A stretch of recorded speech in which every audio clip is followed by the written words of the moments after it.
11 states now have positive cases of salmonella that have been linked to flour across the United States. We're going to be looking over what's going on with this flour crisis that's happening right now that may turn into a massive flour recall.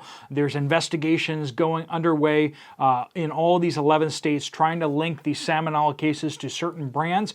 We're also going to be talking about what's happening with the wheat situation around the world. We're getting just a flood of bad news out there from northern Africa, Tunisia, Algeria, Morocco, bad drought there.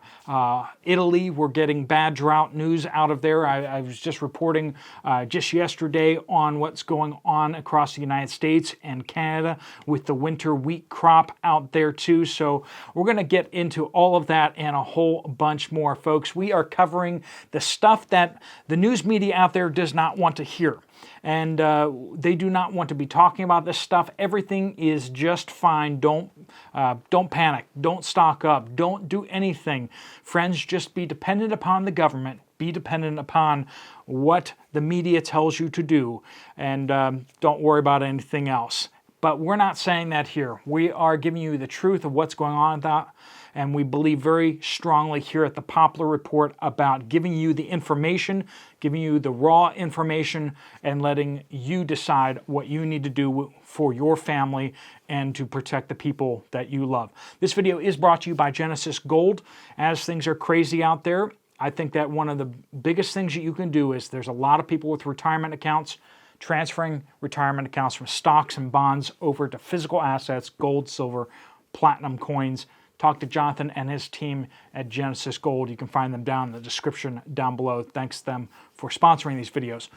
So what is going on out there? We have 11 states: New York, Virginia, Ohio, Tennessee, Illinois, Missouri, Iowa, Minnesota, Nebraska, California, and Oregon that all have cases of positive salmonella that has been linked directly to bad flour. Friends, it's not just the eggs in your raw cookie dough that can get you sick with salmonella. It's a lot of times actually the flour. Generally processed flour is considered raw. Not only the eggs at least stay in a shell, but the flour itself can be tainted by salmonella, and that apparently is the case of what's happened out there. The CDC and the FDA are both, Food and Drug Administration and the Center for Disease Control, are both out in the field with investigators trying to link the salmonella outbreaks with a certain brand of flour. There may be a large recall coming down the pike. So if you need flour, you might want to stock up on that. But you also need to be aware, right now what they're saying is, everyone, please bake your flour. Don't eat it raw. Make sure that when you cook it, that you actually kill any salmonella in there. Don't be eating raw, cookie dough and that kind of stuff. If you do, get it from a... get it from the store that's prepackaged and is already radiated and stuff like that. But they don't say that, but I'm saying that. Anyway, so there's this flour recall out there, but as long as you actually bake your flour, as long as you cook your flour, remember that once you sprinkle it all over your countertop and everything like that, you've contaminated your whole countertop. It's considered raw. Right? Just like if you just put raw chicken all over your countertop. Make sure you clean that up. Salmonella is generally not a big deal for people. Usually they get well after 4 or 5 days of being real sick. But for people who are more susceptible, elderly, or have other medical complications, it can be much more serious. So please do make sure that you're practicing best food handling practices out there if you do have flour out there. Also, if you're more susceptible to that, make sure that you're either absolutely cooking your flour thoroughly, or dump any flour that may be tainted. This has been in the last couple months. The flour that's come out, that may be tainted with salmonella. If you want to dump all that flour and get new flour, you can do that too if you want to. I don't know if that's really the best way forward, but I'll throw that out there for you. Okay, but wheat prices are up 25% in the past year. Now, of course, we have the big conflict in Eastern Europe, but we've had some bad harvests in the United States and Canada with winter wheat. And the weather seems to be continuing to go very badly for winter wheat. With drought across the United States and Canada, we are seeing that this is going to be the worst wheat harvest since 1996. That's where the state of the winter wheat crop is across the United States and Canada. That could turn around a little bit in the future. We will see as that goes forward. However, we're going to turn our eyes right now over to Tunisia, Algeria, Morocco, Libya. There is a massive drought across North Africa. Now, they don't usually export any wheat, but they grow enough so they don't have to import more wheat than they usually do. But Tunisia's wheat harvest is being estimated at being 1/3 of what it was in 2022. We're also seeing issues in Egypt along the Nile. Not only are they getting less water because the Ethiopia area has been getting a lot less rain the last few years, water levels in the Nile are down. And then in addition to that, the rainfall across Egypt is in drought mode as well. Morocco produces a lot of wheat. Again, they eat all of that, and then they import a little bit on top of that, but it's still a sizable amount of wheat that is grown in Morocco. They are in extreme drought. In addition to that, Tunisia is in extreme drought as well. Algeria is in severe drought.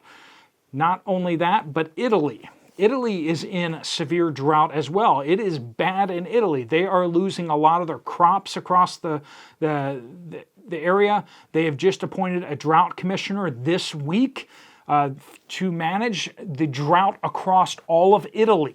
That's how serious it is. They basically appointed a drought czar, you know. Venice. You go online, look at the pictures of Venice. Their canals are drying up. So there's whole canals that are just boats sitting on the ground. The water level in the Po River is down 61% compared to last year. Down 61%. And for a city that's, you know, basically a lake with like canals all over the place, they need water for those canals. And the water levels dropped on all the historic canals where they don't actually manage the water levels, and there's not enough water. All the boats are just sitting on the bottom of the canals because the water's gone. That's how bad it is across the board. The Italian agriculture is suffering severely. They had a real bad year last year with the olive harvests and a whole bunch of tomatoes and a bunch of stuff like wheat, certain wheat crops that they use for pasta. They didn't get much out of the ground last year. Spain has been hit hard by the drought last year and is still in drought mode there. Across the UK, they're still down on water, as well as France, drought. A lot of agricultural zones right now are in drought mode, and then we have other places like California that's about to get just buried in water. We have hundreds of thousands of acres of land, farmland, that's going to go out of commission this year in California because it's going to be underwater. They can't plant while it's underwater. So you have this drought across a lot of the world, and then you have other places that are getting inundated with water.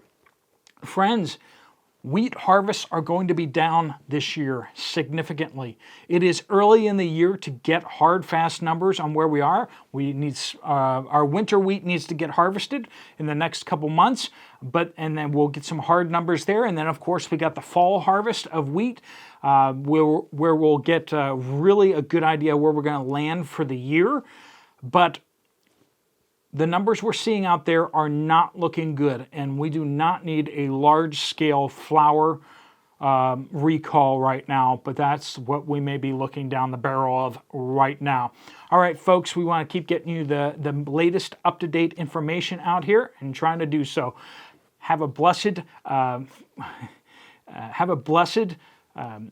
Good Friday and Easter weekend for those of you celebrating that.